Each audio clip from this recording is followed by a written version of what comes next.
Hi everyone, this is the first in a series of videos featuring games from the book GM Ram. This is a book by Rashid Ziadinov, a grandmaster and chess trainer, and he claims that knowledge of these games and 250 or so chess positions gives you the main ideas that you need to know to become a chess grandmaster.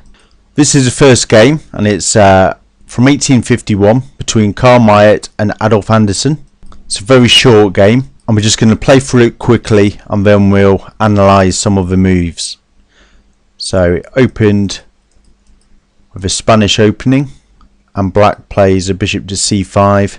We see c3 preparing d4, knight to f6, take the bishop on c6 as that had influence over the d4 square, take with d pawn to open up the diagonal for the light squared bishop, white castles, and bishop to g4.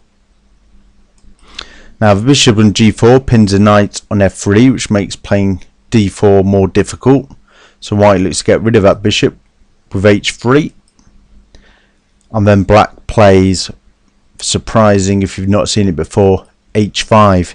Now this idea is called the fishing pole, and you often see it with a knight on g4 instead of a bishop.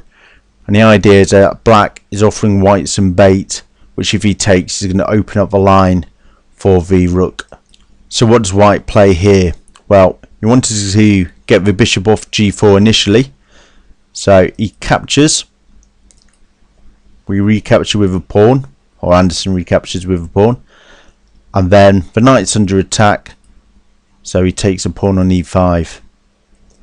And then now we see the move g3. Now this does a couple of things. That f2 pawn is pinned by the bishop on c5, so it's attacking the f2 pawn, and it also stops the g2 pawn from moving, which means that white can't move either the f or the g2 pawns to give his king room if he was under attack. So we see d4 breaking the pin on the f2 pawn, attacking the bishop, and it's the central move that white wanted to play all along. But instead of moving a bishop, black captures on e4 with a knight. The main purpose of that move is that it opens up the diagonal for the queen to come into h4, and if the queen was on h4 in this position, then white wouldn't be able to avoid checkmate. So he's got to do something about that threat, and he plays the queen to g4. Now if we look at this position, we can see that black, who's already a piece down, has got his knight on e4 and his bishop on c5 both under attack, as are the pawns on g3 and g7. But Anderssen, a very attacking player, sacrifices a bishop on d4. So this renews a pin on the f2 pawn, and also if that bishop was to move, the d file would be open for the queen to come into play. Play continued, queen takes knight. And then we saw bishop takes pawn check and white resigned. Well, some sources have white resigning here. Others say that the game was played until checkmate. So we'll see what happens. The king can't take the bishop. The king can't move at all. So rook takes bishop is forced. After which we get the queen to d1 check, rook to f1, and then a very nice sacrifice, rook to h1, forces the king to capture. And then the queen takes rook, and that's checkmate. So we're going to work backwards through this game now and see what could have been played differently at each stage. So first of all, in this position, white captured a knight on e4, but what would have happened if he'd taken a bishop instead? We'd have seen this. Pawn takes bishop, pawn takes pawn check, the rook has to recapture, and then we see rook to h1 check. The king's forced to take, knight takes f2 check, forking the king and the queen.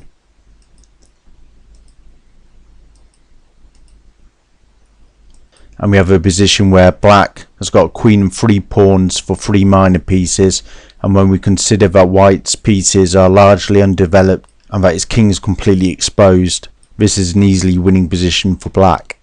So if we go back to this position, black's actually got a completely won game by this stage. Quite incredible when you think it's only move 11. But just to show you one of the threats in this position, if we just play a pass move like a3, then it's a mating 4. Pawn takes for rook has to capture, bishop check, king f1 forced, rook h1, king e2 is forced, and then queen d1 is checkmate. So the weakness of f2 is a problem here, and if we try and defend it with bishop e3, then we see this combination. Pawn takes, and when the bishop recaptures, the rook has to take,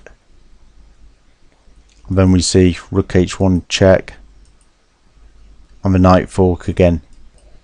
And if we try to defend f2 with knight to d3, then there's a nice line, rook to h4, which attacks the queen, and if the queen moves to say f5, then we attack it again, g6, and white loses the queen. The reason being that queen has to keep an eye on h3, because if we saw something like queen to a5, which is the only safe square, then again we see a rook sacrifice on h1. The queen comes in with check.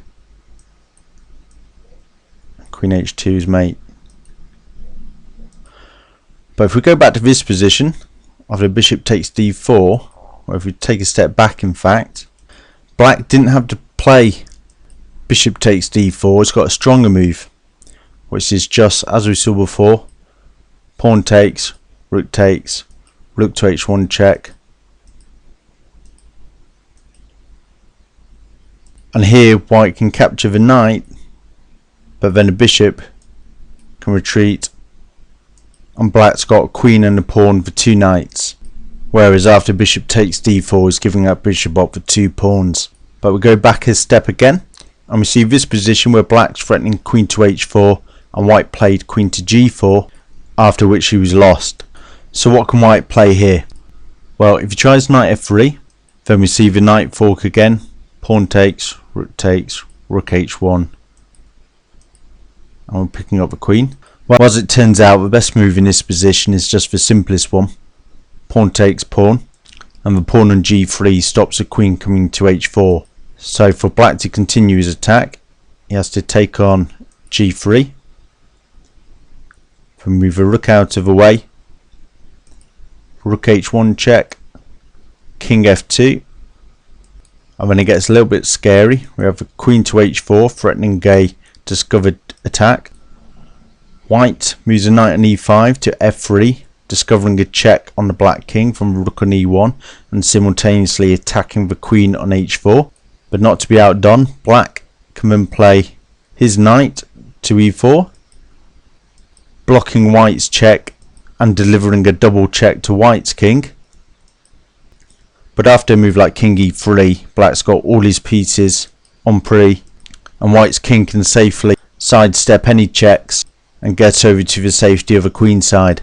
Black's down material and white will come out on top. So in this position, f takes g3 gives white the advantage. But I'll just show you a quick variation of how black could mess up an attack here. If we had pawn takes bishop and then the queen came into h4 threatening mate, it'd actually lose into queen d7 check followed by queen takes f7 mate. So what you'd play here is after pawn takes bishop, instead of queen to h4 first, you just play the more forcing line, rook to h1 check, forcing king to take, then the queen comes to h4 with check, and then we mate on h2.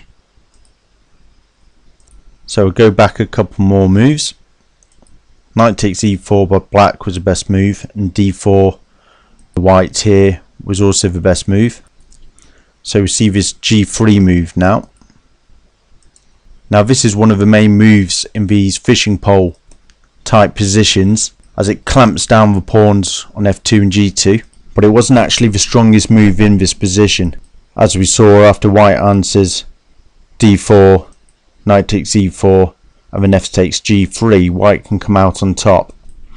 In this position, black doesn't have to play g3, he can just go straight ahead and play knight takes e4, again with the threat of queen to h4, and on queen takes g4 just get bishop takes, rook takes, and then rook h1 check again.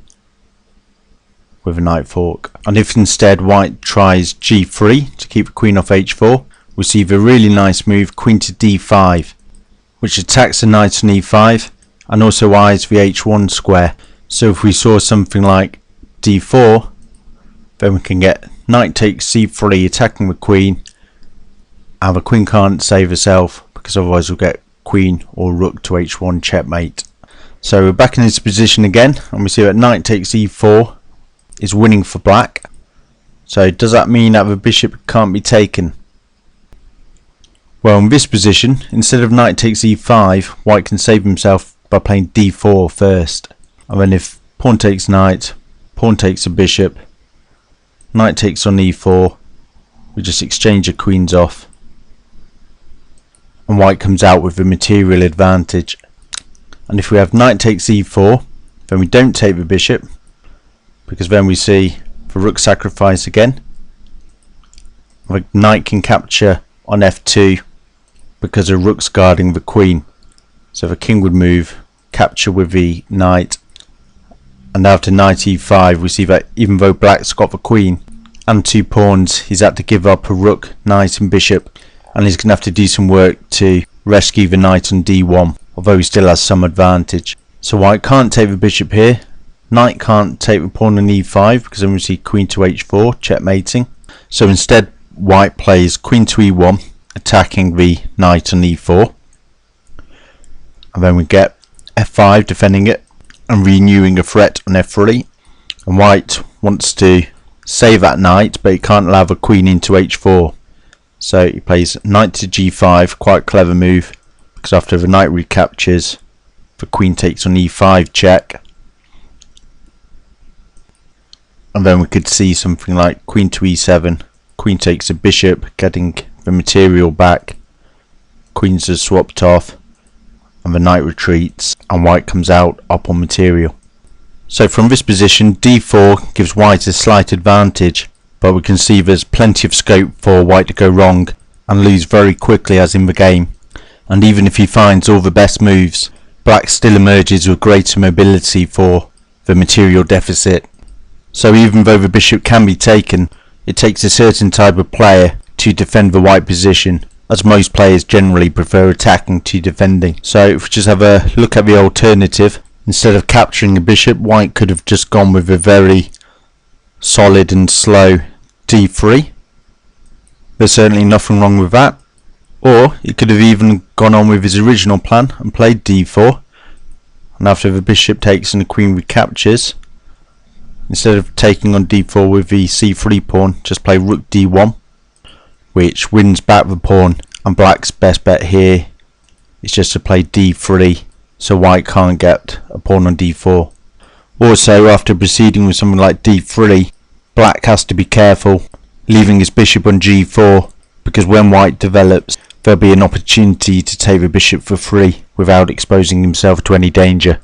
So there we go, very interesting miniature game with plenty of tactical ideas and some good defensive moves to remember too. So I hope you got something from the game, and if you got any comments please leave them below.